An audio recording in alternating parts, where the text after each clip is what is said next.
Question number 3, trace this hexagon. Hexagon होते हैं जिसकी हमारे पास 6 साइड्स होती हैं। टू मेक अ टेम्पलेट बनानी है। Show how the hexagon can टेसलेट।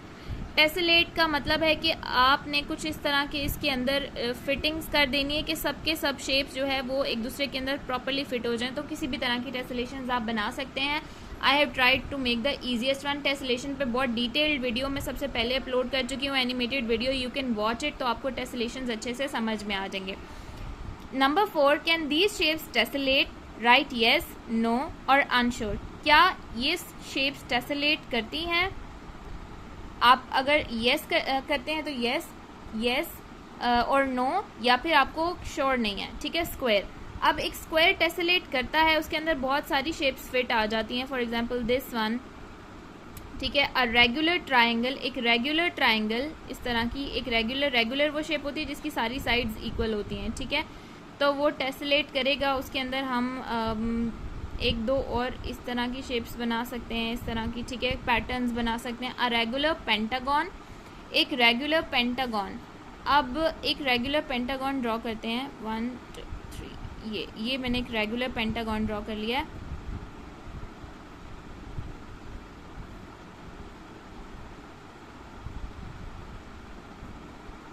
तो ये भी टेसलेट कर रहा है शेप, तो इसके अंदर भी बन रही है, हेक्सागन में भी बन रही है। तो येस, इन सब के आंसर, इनका आंसर येस है। Question number 5, how many lines of symmetry does each shape have? कितनी लाइंस ऑफ सिमेट्री होंगी? इसको देख के ही नजर आ रहा है कि ये ऊपर नीचे सेम पार्ट्स में डिवाइड होगी। वर्टिकल लगाऊंगी तब भी ऊपर नीचे इधर राइट लेफ्ट पे सेम पार्ट्स में डिवाइड हो रही है। अगर मैं ये दोनों मिटा देती हूँ और ये लाइन लगाती हूँ तब भी ये वाला पार्ट और ये वाला पार्ट इक्वल है। ये तीनों इरेज करके यूँ लगाती हूँ तब भी ये वाला पार्ट और ये वाला पार्ट इक्वल है। So it has 4 lines of symmetry. इसमें कितनी लाइन्स ऑफ सिमेट्री होंगी हमारे पास?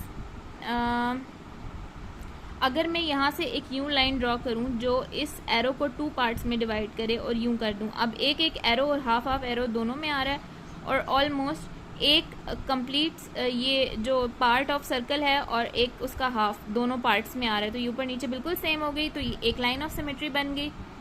अब अगर मैं इसी तरह से इसमें से गुजारूं तो ये दोनों बिल्कुल सेम हो गई, ये एक लाइन ऑफ सिमेट्री। और एक बिल्कुल मैं तीसरे एरो के सेंटर में से गुजारूं तब भी ये दोनों पार्ट सेम इक्वल पार्ट्स में डिवाइड हो गए। So it has 3 lines of symmetry. Symmetry बहुत डिटेल्ड एक्सप्लेन कर दिया है, इसलिए मैं इन डेप्थ इतना नहीं जा रही।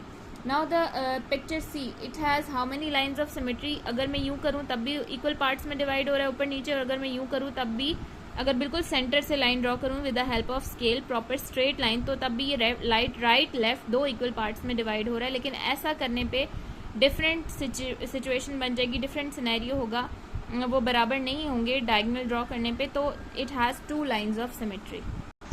How many lines of symmetry are there in these hexagons? ये सब के सब हेक्सागॉन्स हैं, means they are 6 sided figures.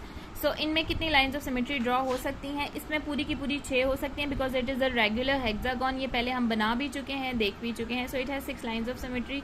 यूँ भी ड्रॉ हो सकती है, यूँ भी एंड यूँ भी। यहाँ पे हमारे पास कितनी लाइन्स ऑफ सिमेट्री ड्रॉ हो सकती हैं? अगर मैं इसको यूँ करूँ तो ये ऊपर नीचे सेम पार्ट में डिवाइड हो रहा है। Yes, horizontal line of symmetry और वर्टिकल लाइन ऑफ सिमेट्री, ये 2 इक्वल पार्ट्स में, ये भी बिल्कुल सेम आ रहा है। तो it has 2 lines of symmetry. उसके बाद हमारे पास है जी ये यूँ तो डिवाइड हो सकता है, ये यूँ तो डिवाइड हो सकता है, ऊपर नीचे सेम है। लेकिन अगर सेंटर से लाइन ड्रॉ करती हूँ इधर उधर डिफरेंस आ रहा है लेफ्ट राइट पे, तो इसमें वर्टिकल लाइन ऑफ सिमेट्री नहीं लग रही, ओनली हॉरिजॉन्टल है। So it has only 1 line of symmetry. अब ये वाली जो पिक्चर है इसकी 0 लाइन्स ऑफ सिमेट्री है। इस पर आप किसी भी तरह की लाइन लगा लेंगे, ये 2 इक्वल पार्ट्स में डिवाइड नहीं होगी। और ये लास्ट पिक्चर है हमारी, ये इस तरह से, इसमें हॉरिजॉन्टल लाइन ऑफ सिमेट्री लगेगी। It has 1 line of symmetry. अगर मैं वर्टिकल लगाती हूँ तो ये देखें दोनों पार्ट्स में डिफरेंस आ गया लेफ्ट राइट वाले में।